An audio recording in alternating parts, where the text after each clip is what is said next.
Yo, what's up, ladies and gentlemen of the jury? It's Zero here, bringing you episode 2 of Fan Made, Fan Played. Now, in today's episode, we'll be taking a quick look at the Legend of Zelda Maker.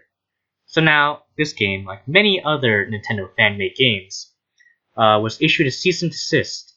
However, unlike, say, a Metroid 2 remake, or, I don't know, Pokemon Uranium, the developer of this game actually decided to rebrand it as Legend Maker, and actually published forward as a new IP to be funded on, say, Kickstarter, right? And so I will definitely leave a link in the description below to that Kickstarter page. I don't know if it's actually still up or not. If it is, then I will put it in the description. If not, then oh well. Likewise, the developer also has a YouTube channel by the name of DreamMix. I will also leave a link to their channel below in the description.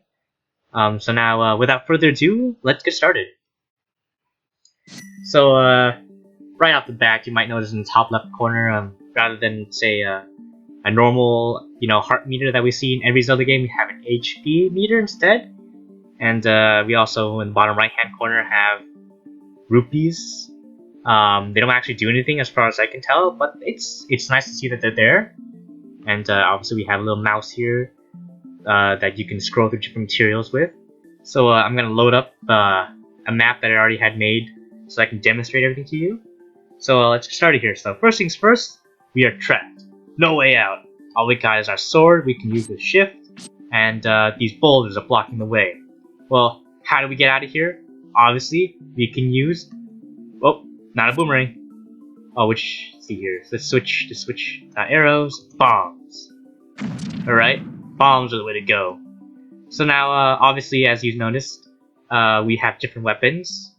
We have the boomerang, we have the arrow, we have bombs, right? Which, for whatever reason, hold on.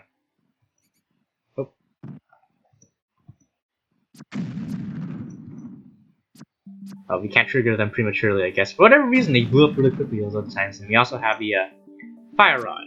So now, aside from being able to attack enemies with, they also have secondary effects. For example, the fire rod easily makes work of all these shrubbery. And as you can see, it drops rupees and hearts, which you can use to fill up, your HP and get more money.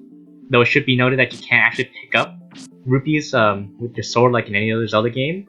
Still, it's really neat that the developer actually went ahead and incorporated secondary effects to these different items that you have. So, which brings us to this not brick wall, but stone wall over here, actually. So now if you look carefully, you might notice that these two blocks over here, right, are just ever so slightly different from the surrounding area, right? And in any good Zelda games, that when there's something suspicious about the wall, you just gotta blow it up.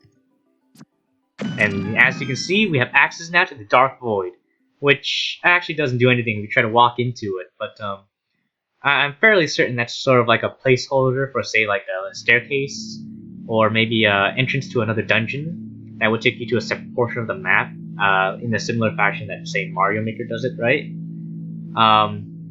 And likewise, if you go up here, right, we also have these two interesting icons over here. On the left, we have the E, which stands for enemy boundaries, I think, and you would use that to basically pen in enemies that you don't want to leave a certain area. And likewise, over here, we have the sound effect icon, which I imagine is supposed to play something when you use it, but it doesn't seem to actually work in any way, shape, or form. So now, moving on, let's look at the aesthetics of the game, right?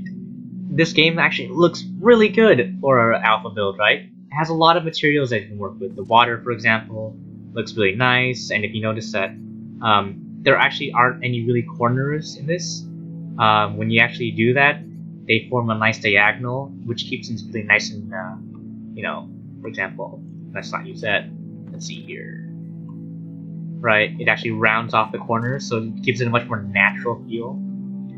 Aesthetically wise, we also have these different types of bushes that don't actually do anything, and we also have farmland, I think, right there too. But moving on to something more interesting, right? The enemies, of which we have 6 different types of enemies, each of them unique in their own way, right? We obviously have the Octorok, and over here we have 2 different moblins we can choose from. the mice, or the rats, the slime, and the gassy skull guy over here.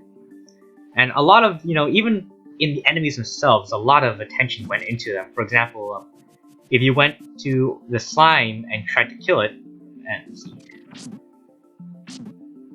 it actually splits into 2 smaller slimes, which is actually very similar to how the original Legend of Zelda worked too.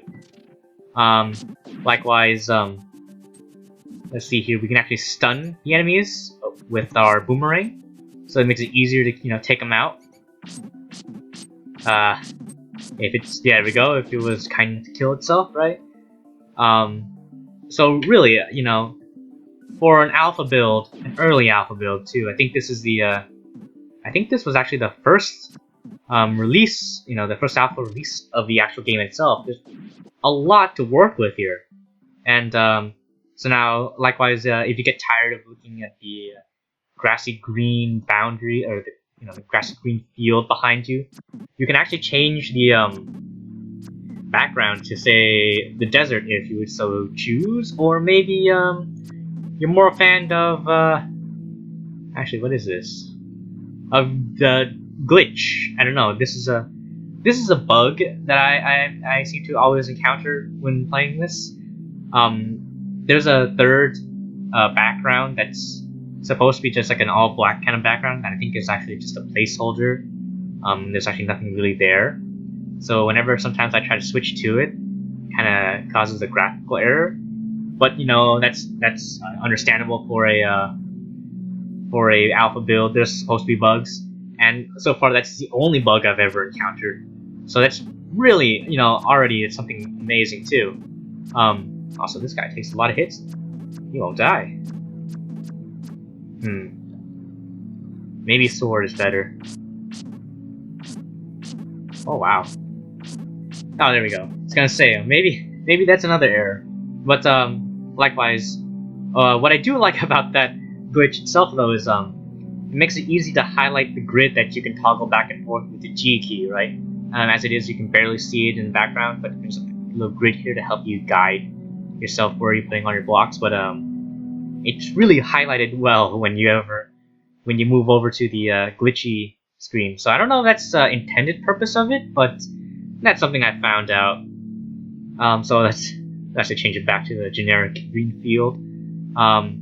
So now, let's say you get tired of looking at Link all day. Link's cool and all, but maybe I want to play as Zelda, right? And you can. You just toggle between the two. Actually, those are the only 2 characters. I don't think there's anybody else. Yeah, but you can toggle between those two, between the 1 and 2 keys.